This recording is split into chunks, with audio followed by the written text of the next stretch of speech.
What up, YouTube? You already know Big Lou tapping back in. Well, what it do with Big Lou and MCR2, baby.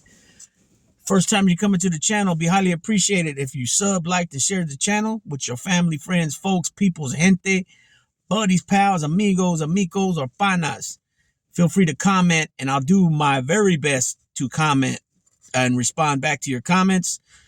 Reason I'm saying that because sometimes, a lot of times, I don't get the notification that I get comments, and then when I answer other comments back, I notice in the comment section there's comments that I never even knew. Sometimes it goes to the YouTube studio, sometimes it goes to the Google account. I guess that's how you say it, right? Because you'll get it in your email form, right?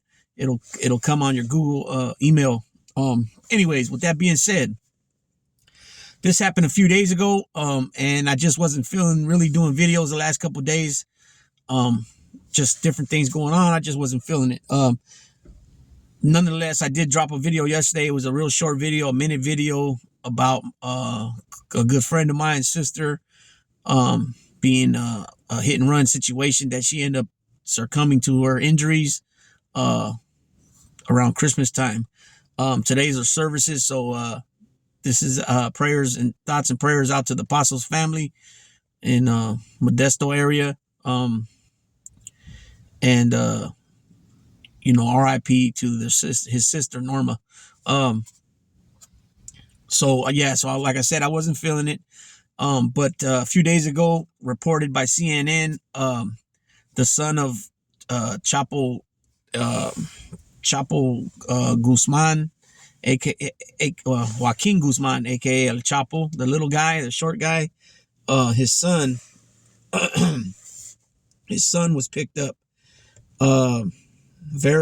It was a very let's say, first of all, his son is Ovidio Guzman, right? And he says to be a high-ranking member of the Sinaloa cartel.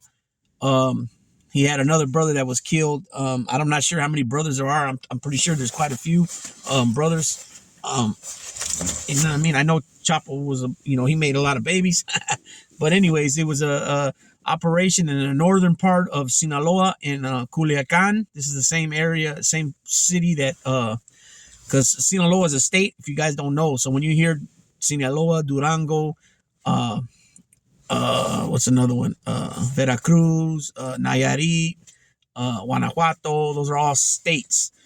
Okay, so Culiacan, Sinaloa. Culiacan would be a city or a town in the state of Sinaloa. It's also where Julio Cesar Chavez Sr. is from, right? The great boxer of Mexico.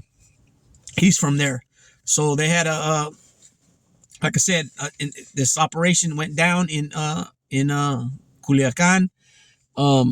He was, to my knowledge, he was taken into custody after a gun battle. These guys were ready to protect their, him, Ovidio, and a lot of blowing up was done. I believe a jet was blown up.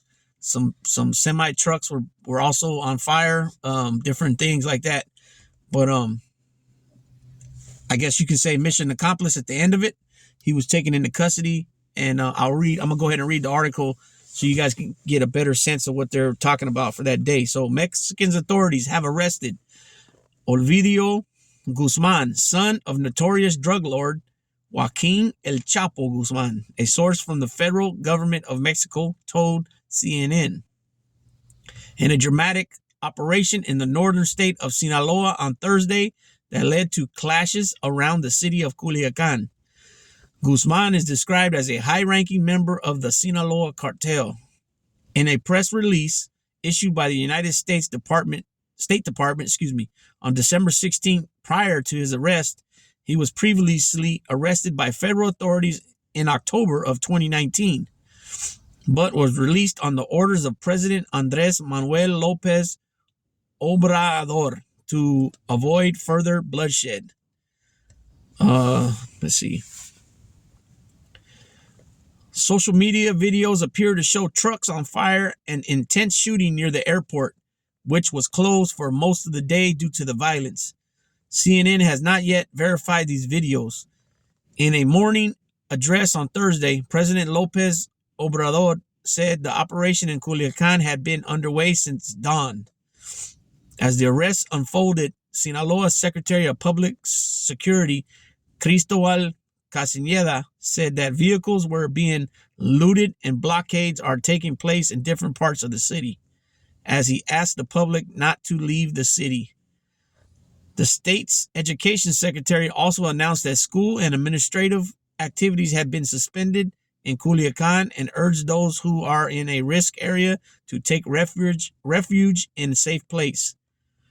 The state of Sinaloa is the home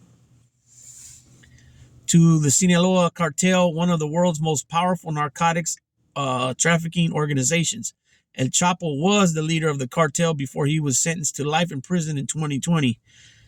The State Department, which was offering a $5 million reward for information leading to Guzman's arrest, wrote that law enforcement investigations indicated that Guzman and his brother, Joaquin Guzman Lopez, inherited a great deal of the narcotics proceeds following the death of another brother, Edgar Guzman Lopez. They began investing large amounts of cash into the purchasing of marijuana in Mexico and cocaine in Colombia. They also began purchasing large amounts of ephedrine from Argentina, and arranged for the smuggling of product into Mexico as they began to experiment with methamphetamine production, the State Department said. And the picture here shows not a diesel, but like a box truck on fire. The brothers are alleged to oversee an estimated 11 methamphetamine labs in the state of Sinaloa. The State Department says their father, El Chapo Guzman, was convicted in the U.S. in 2019 of 10 counts, including engaging in continuing criminal enterprise, drug trafficking, and firearms charges. He was sentenced to life in prison plus 30 years in order to pay $12.6 billion in forfeiture. So that's what I got for you people on this one. I'm also going to be following up this video with another video. I got a lot of stuff lined up for you guys. Different things. Like you guys know, I do different things on this channel. I do a lot of sports stuff. You know what I mean? Going back to the 80s when I was a kid. On football, baseball, basketball, pro wrestling, and boxing. But also I have been doing things on this type of thing. This is the second type of video I've done on this. The other one was on La Barbie.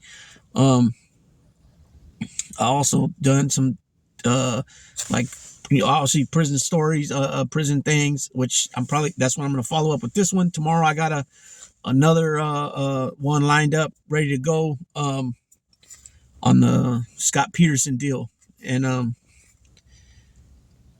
hoping to get, start to, I want to start figuring out how to, I'm going to get with a family member of mine. He said he can help me out, and hopefully we can add some things in when, like, describing certain things. Maybe I can get a picture to pop up over here.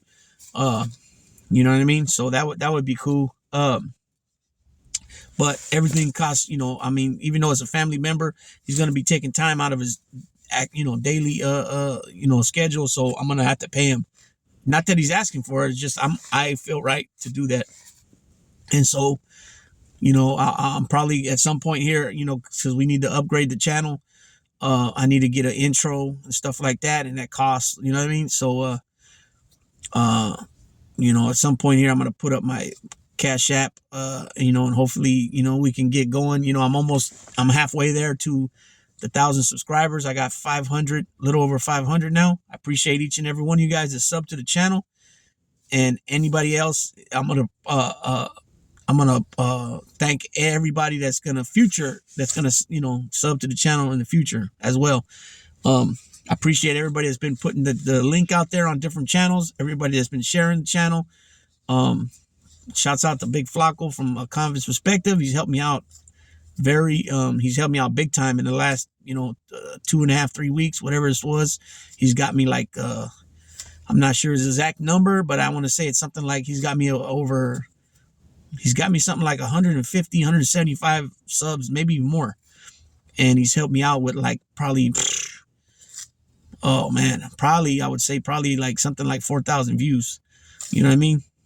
something like that on videos, on just 2 videos. You know what I mean? And that's, to me, I know some people might not sound like a lot, but to me that's awesome, because I was small. I'm still small, but I'm growing. You know what I mean? And it shows. The numbers show. The analytics don't lie. I'm pretty much up on everything except for the live streams, but I haven't did a live stream, and I haven't really been messing with those lately, but I need to get into the thick of things with that, because that's the best place to put the Cash App. You know what I mean? I have my Cash App in the description section, but it is what it is. You know what I mean? When it takes money to make money, and what I mean is, it takes money to, to improve the channel. You got to pay for things. This is people's expertise, so they charge. This is how they make their living. So, like I said, the family member offered their assistance to me. They said that they were editing other people's videos and things like that. So hopefully, we can get somewhere with this. And what helps it editing the video and adding things to the video is, trying to keep the video short, like 15 minutes, because a lot of people don't have the attention span to sit there and watch an hour video. You know what I mean? Unless it's like a live stream, that's different. You know what I mean? People come in and out. But this was just a little story on el hijo del Chapo. So the son of Chapo, like I said, his name is Ovidio Guzman, and he is now in custody. We'll see what happens if they're going to extradite him to the U.S., because the U.S. had the $5 million bounty on him.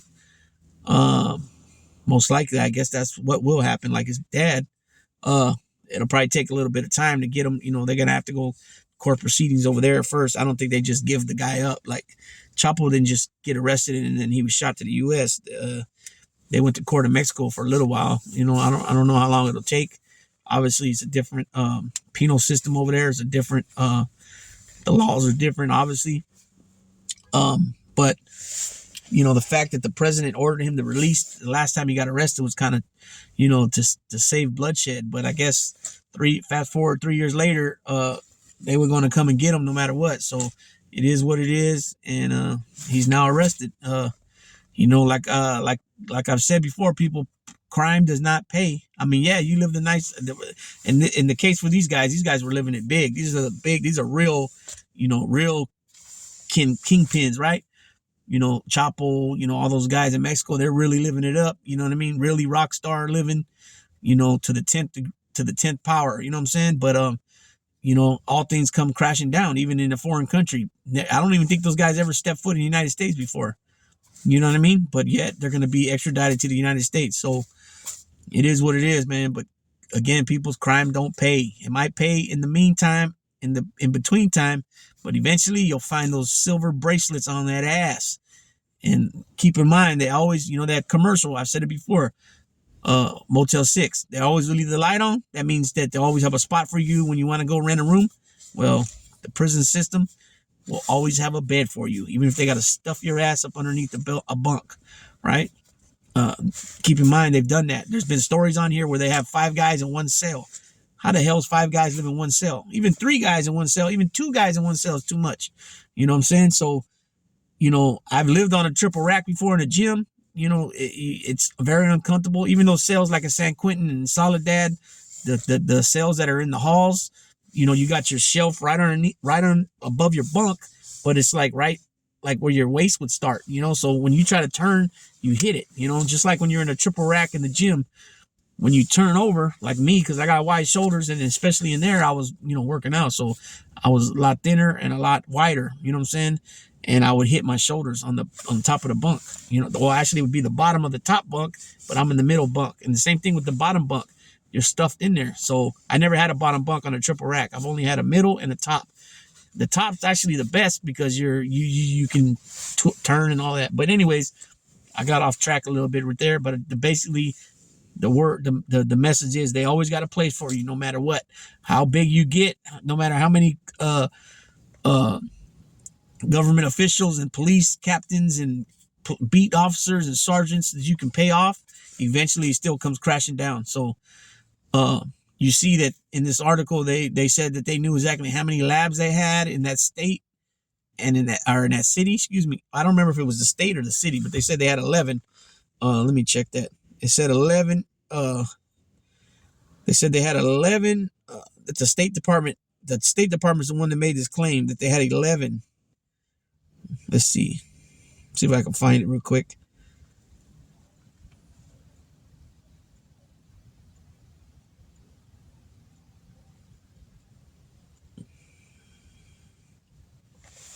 So the brothers are also alleged to oversee an estimated 11 methamphetamine labs in the state of Sinaloa. Okay, so the whole state, they have 11 labs.